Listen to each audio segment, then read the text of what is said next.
আসসালামু আলাইকুম সবাইকে। ইতালিতে উচ্চশিক্ষার ব্যাপারে আপনাদের করা খুব কমন কিছু কোয়েশ্চেনের অ্যান্সার দেওয়ার জন্য আজকে ভিডিওটা।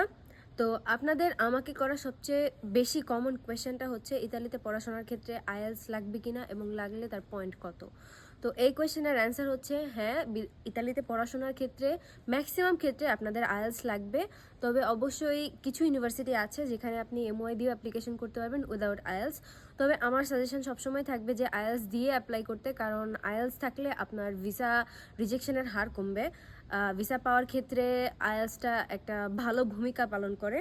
অ্যান্ড যদি বলি আইএলটিএসের পয়েন্টের কথা, তাহলে সেক্ষেত্রে হচ্ছে ব্যাচেলারে আইএলটিএস মিনিমাম 5.5 থাকা দরকার এবং মাস্টার্সের ক্ষেত্রে এটা হচ্ছে 6। এরপরে আপনাদের আমাকে করা সেকেন্ড কোয়েশ্চেন বর্তমানে, সেটা হচ্ছে অ্যাপ্লিকেশন কবে থেকে শুরু হবে।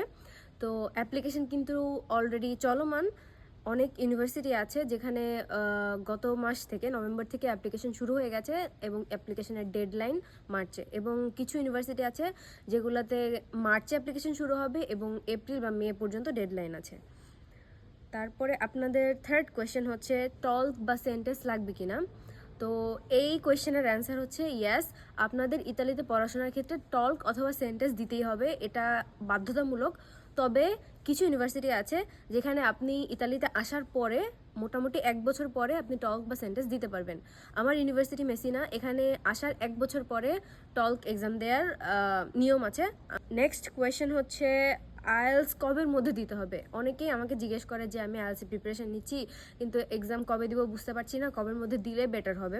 তো যেহেতু অ্যাপ্লিকেশন এখন চলমান, সেক্ষেত্রে আপনাদের মাথায় রাখতে হবে যে অ্যাপ্লিকেশন শেষের দিকে না করে শুরুর দিকে করাটা সবসময় বেটার। তো আমার সাজেশন হচ্ছে জানুয়ারির মধ্যে আইএলটিএসের রেজাল্ট আপনাদের হাতে পাওয়াটা সবচেয়ে বেশি বেটার। ওকে, নেক্সট কোয়েশ্চেন হচ্ছে যেটা আমাকে অনেকে অলমোস্ট সবাই জিজ্ঞেস করে যে ইতালিতে অ্যাপ্লিকেশনের ক্ষেত্রে বাংলাদেশ থেকে ইতালি আসা পর্যন্ত কত খরচ হতে পারে।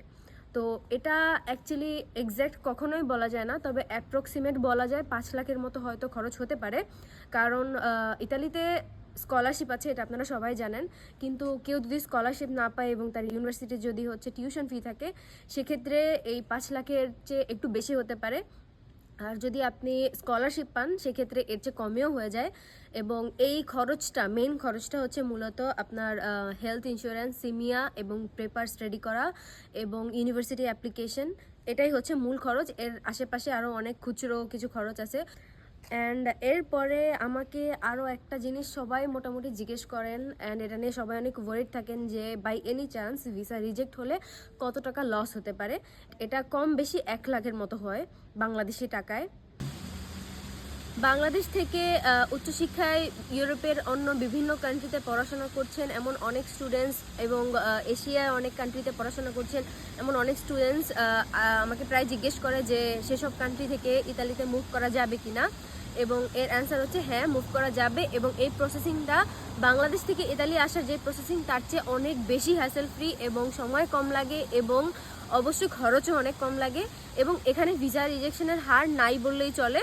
সেক্ষেত্রে অনেকেই আসলে এভাবে আসে। হাঙ্গেরি, রোমানিয়ার মতো ইউরোপিয়ান কান্ট্রিগুলোতে যেহেতু ভিসার হার একটু বেশি ভালো, সেখানে গিয়ে সেখান থেকে ইতালিতে মুভ করে। অ্যান্ড আমি অনেকেই সাজেস্ট করি যাদের বাজেট একটু ভালো থাকে তারা যাতে এভাবে আসে, কারণ এতে ভিসা পাওয়ার হার অনেক অনেক অনেক বেশি থাকে। এবং আর একটা শেষ কোয়েশ্চেন যেটা অ্যাকচুয়ালি বাংলাদেশে সবার জন্য অনেক বেশি ইম্পর্ট্যান্ট, অ্যান্ড সবাই যেটা নিয়ে অনেক বেশি ওয়ারিড থাকে, সেটা হচ্ছে ব্যাংক স্টেটমেন্ট। যে ব্যাংক স্টেটমেন্ট কত দেখাতে হবে এবং ব্যাংক স্টেটমেন্টটা কীভাবে সাজাতে হবে যাতে ভিসা রিজেক্ট ব্যাংক স্টেটমেন্টের জন্য না হয়। তো বাংলাদেশ থেকে ব্যাচেলর অথবা মাস্টার্সের ক্ষেত্রে মিনিমাম 20 লক্ষ টাকা ব্যাংক স্টেটমেন্ট দেখাতে হয়, এবং এর চেয়ে যত বেশি হয় তত ভালো। এবং এই 20 লক্ষ বা তার চেয়ে বেশি যে টাকাটা আছে, এটা মোটামুটি 1 বছরের বেশি সময় ধরে অ্যাকাউন্টে ট্রানজ্যাকশন করতে হয়। এবং এই ট্রানজ্যাকশনের পরিমাণটা অবশ্যই আপনার ইনকামের সাথে সাদৃশ্য রেখে করতে হবে। কোনো হিউজ অ্যামাউন্ট ট্রানজ্যাকশন করা যাবে না যাতে ভিসা অফিসারের মনে সন্দেহ জাগে যে এই টাকাটা অথেন্টিক না। সো অবশ্যই আপনাদের ভিসা পাওয়ার জন্য আপনাদের ইনকামের সাথে সামঞ্জস্য রেখে টাকা আদান প্রদান করতে হবে এবং একটা সুন্দর ব্যাংক স্টেটমেন্ট সাজাতে হবে, এবং এটা 20 লাখের যত বেশি হবে তত বেটার। তো এই হচ্ছে আপনাদের করা খুব বেশি জিজ্ঞেস করা কোয়েশ্চেনগুলোর অ্যান্সার। অ্যান্ড এর বাইরেও যদি আপনাদের কোনো কিছু জানার থাকে অবশ্যই এই ভিডিওর কমেন্ট বক্সে আমাকে জিজ্ঞেস করবেন, আমি আপনাদের যথাসাধ্য চেষ্টা করব সাহায্য করার। এবং অনেকেই আমাকে ইনবক্সে এসে কন্টিনিউয়াসলি জিজ্ঞেস করেন যে আমরা ভিসা অ্যাপ্লিকেশন করে দেই কিনা বা স্টুডেন্ট ফাইল নিয়ে প্রসেস করি কিনা। তো এটার অ্যান্সারও হচ্ছে হ্যাঁ, করি আমরা অলরেডি স্টুডেন্টস ফাইল নিয়ে কাজ করছি এবং আমাদের স্টুডেন্টস অলরেডি বাংলাদেশ থেকে হাঙ্গেরি এবং ইতালিতে আসছে এবং এবং এই সেশনেও অনেকে অলরেডি ফাইল জমা দিছে। এখন আপনারা যদি কেউ ফাইল জমা দিতে চান, এটা হচ্ছে ইউ আর ওয়েলকাম। আমি আমার হোয়াটসঅ্যাপ নাম্বার কমেন্টে পিন করে দিব, আপনারা চাইলে আমাকে সেখানে রিচ করতে পারেন। That's it, thank you.